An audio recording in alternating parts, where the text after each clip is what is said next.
Kapolri Jenderal Listio Sigit berjanji akan mengawasi proses pelaporan dugaan ijazah palsu Jokowi dengan menggandeng pihak dari luar Polri. Hal ini untuk menjawab keraguan sebagian pihak.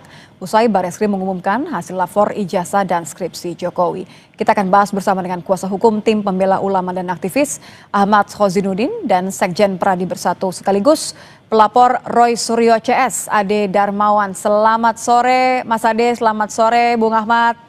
Selamat sore, Mbak Nitya, Bung Ahmad. Ya, selamat sore. Tapi saya luruskan ya Mbak, saya atas nama Koordinator Tim Advokasi Anti Kriminalisasi Akademisi dan Aktivis ya. Oke, kita koreksi kalau begitu. Tapi masih bisa jawab dong soal kelegaan dari tanggapannya Kapolri. Ini Kapolri yang janji loh, bukan sembarang orang yang memberikan janji. Kalau Anda merasa bahwa ini cukup, Kapolri mengatakan pihak luar akan mengawasi pelaporan pihak soal dugaan ijazah palsu Jokowi? Yang tentu saja yang pertama kami apresiasi statement dari Pak Kapolri, Pak Listio Sigit Prabowo. Karena sebelumnya memang ini tidak lepas dari permohonan kami ya melalui TPUA. Karena TPUA juga bagian dari klien kami, Pak Rizal Fadila, yang telah mengirimkan surat permohonan gelar perkara khusus ke Karo Wasidik Bareskrim Mabes Polri pada tanggal 26 Mei 2025 yang lalu. Dan perlu kami konfirmasi kepada pemirsa semuanya bahwa kami sudah mendapatkan jawaban dari Biro Wasidik Mabes Polri 4 lalu yang pada pokoknya di poin 2 Bareskrim dari Biro Wasidiknya itu akan menjanjikan menindaklanjuti permohonan kami untuk dilakukan gelar perkara khusus sesuai dengan ketentuan peraturan perundang-undangan yang berlaku. Kapan tepatnya, Bung Ahmad? Sudah ada tanggal? 4 Juni. Jadi 4 Juni kami menerima surat dari Biro Wasidiknya begitu. Selanjutnya tapi kita perlu juga memperdalam statement dari Kapolri tadi, pengawas yang dimaksud eksternal itu seperti apa. Karena kalau yang didesain sesuai dengan Perkapolri nomor 6 tahun 2019 tentang penyidikan perkara pidana, di sana diatur gelar perkara itu ada yang biasa, ada yang gelar perkara khusus. Nah, dalam gelar perkara khusus itu seluruh pihak yang terkait dengan persoalan ini harus dilibatkan, dan dengan adanya gelar perkara khusus itu menjadikan apa yang sudah diumumkan oleh Bareskrim Mabes Polri itu harus dikoreksi kembali, karena kemarin kan hanya sepihak tanpa melakukan gelar perkara khusus, sehingga apa yang diinginkan publik bahwa proses dan prosedurnya itu bisa kredibel dan akuntabel dengan adanya transparansi dari proses gelar perkara itu belum terpenuhi saat itu. Karena itu kami berharap akan ada gelar perkara khusus yang bisa memperjelas proses prosedur termasuk substansi dari proses penyelidikan. Dan saya tegaskan ya, penyelidikan ini baru di tingkat yang disebut sebelum pro justisia, yakni Dumas. Karena itu kami berharap kasus ini ditingkatkan menjadi LP, sehingga bobot daripada gelar perkara nantinya akan bisa memberikan kepastian hukum kepada masyarakat. Sebab penghentian kasus di penyelidikan itu pertama bukan kewenangan penyelidik, yang kedua itu tidak diatur dalam KUHP, yang ketiga kita masyarakat tidak bisa melakukan kontrol terutama bagi pengadu. Baik. Karena yang bisa ini bicara soal pengadu, maaf saya potong dulu Mas Ahmad, karena sebenarnya Mas Ade punya keperhatian yang sama begitu ya, tapi kan walaupun kasusnya berbeda. Saya mencoba ke Mas Ade. Mas Ade, kalau Anda kan beberapa kali sebenarnya sudah ini ya, senggol-senggol, ayo dong dinaikin dong ketika penyidikan gitu. Anda merasa karena sudah terlalu lama, ada kekhawatiran prosesnya terlalu lama di polisi? Begini ya Mbak Nitya, terima kasih ya. Saya perlu sampaikan juga bahwa ini kita April ya, pelaporan yang kita lakukan ya, April, dan ini sudah berjalan ya, saya rasa sudah cukup lama. Kenapa? Karena kita sudah hampir diperiksa, kemarin pun sudah 10 ya, sampai tahap di Polda Metro ya. Saya rasa sudah layak untuk penyidik Polda Metro, untuk kasus yang di Polda Metro ya, saya tidak harus menanggapi Pak Khozinuddin yang Dumas dulu kan. Iya, tidak. Ini mengenai prosesnya saja kan, sama-sama punya kekhawatiran walaupun kasusnya atau perkaranya berbeda. Ya, tidak ada kekhawatiran karena gini, perbedaannya adalah di sana di Mabes Polri itu adalah pengadunya TPUA. Itu dulu. Terus di kami itu ada beberapa organ-organ masyarakat atau kelompok-kelompok masyarakat yang pro terhadap Bapak Insinyur Joko Widodo, dalam artian mereka pro terhadap keaslian ijazahnya dianggap benar menurut kami.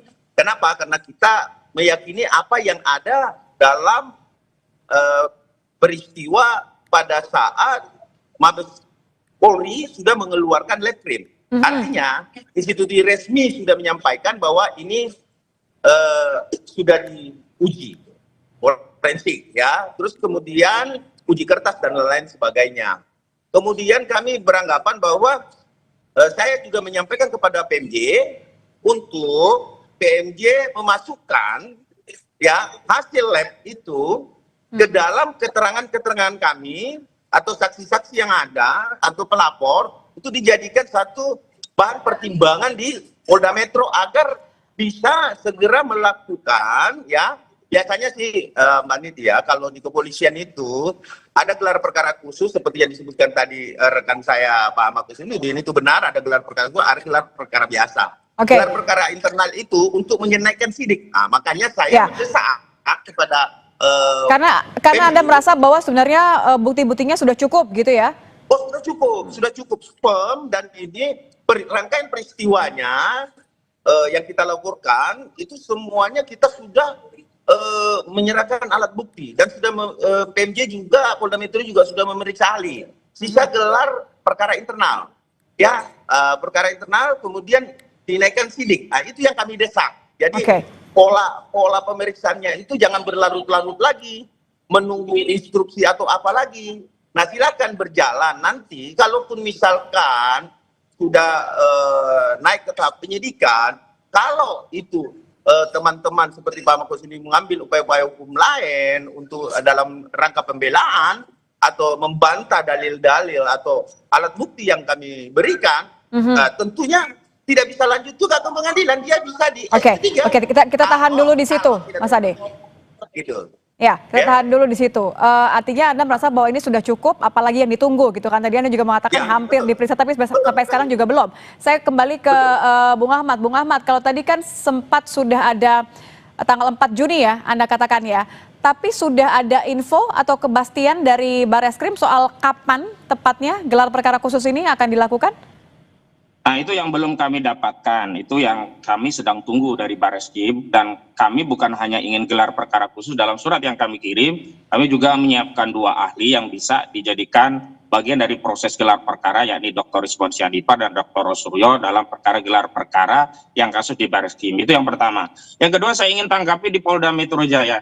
Di Polda Metro Jaya itu kasusnya lex spesialis, yakni kasus yang khusus berkaitan dengan delik pidana pengaduan atau delik aduan berkaitan dengan dugaan pencemaran dan fitnah Saudara Joko Widodo yang melaporkan pada 30 April 2025 yang lalu, di mana dia merasa dihinakan sehina-hinanya, direndahkan serendah-rendahnya. Karena ini delik aduan, yang punya kompetensi yang ada kaitan dengan perkara ini hanya Saudara Joko Widodo. Karena itu saya melihat Bareskrim itu mengumpulkan ke Polda itu karena tidak ada kewenangan. Laporan-laporan di luar Polda, baik oleh Peradi Bersatu atau Barisan Patriot Nusantara, karena di Polda itu deliknya delik aduan. Oke, Mas Ade, silakan loh ditanggapi. Tadi Bu Ahmad bilang harusnya kaitannya. Halo? Jadi kalau Bung Ahmad nampaknya tadi terputus, ada yang masih mau disampaikan sebelum saya minta tanggapannya Mas Ade? Saya tadi terputus. Silakan. Ya. Jadi kalau yang di Polda itu adalah delik aduan ya 310 KUHP, 311 KUHP dan 27A Undang-Undang ITE. Nggak ada kaitannya dengan pihak-pihak yang tidak ada kaitannya dengan Saudara Joko Widodo. Sudah betul Jokowi itu yang melapor sendiri karena itu delik aduan. Sehingga kenapa di perkara di Jakarta Selatan juga di Jakarta Pusat Peradi Bersatu, Barisan Patriot Nusantara itu disatukan, itu karena tidak ada relevansinya. Mereka bukanlah pihak, bukanlah orang yang punya kompetensi untuk melakukan laporan terkait ijazah palsu. Dan tadi ya, kalau kita bicara tentang hasil lab, tidak bisa hasil lab di Bareskrim digunakan untuk proses di Polda. Oke, kita nggak ke sana dulu, Bung Ahmad. Saya ke Mas Ade deh. Mas Ade, tanggapan Anda soal Bung Ahmad tadi bilang harusnya yang nggak ada hubungannya, nggak usah dikumpulin di Polda. Itu kembali Mbak Nit. Jadi kembali lagi bahwa itu ada kewenangan penyidik di sini, ada permohonan dan permintaan dari pihak pelapor, Terus kemudian kalau dikatakan bahwa itu delik aduan, betul, yang 310, 311 itu delik aduan. Kalau 160 dan pasal 28 ayat 2 ya ITE itu delik murni, siapapun bisa melakukan pelaporan ya. Jadi dipisahkan dulu. Benar, 310, 311 itu adalah delik aduan. Nah, itu sudah dilaporkan oleh Pak Jokowi sendiri. Nah, kami di sini pelapor yang lain yang saya lihat juga mengikuti 160. Kemudian itu kalau itu delik murni. Jadi biar masyarakat juga tahu bahwa kalau 310, 311 betul itu delik aduan. Tetapi kalau 160 terus 28 ayat 2 itu ITE, itu delik murni atau bisa dilaporkan siapa saja. Oke. Gitu, Mbak. Terima kasih Mas Ade, terima kasih Bung Ahmad sudah bergabung bersama kami di Kompas Petang. Selamat petang, terima kasih.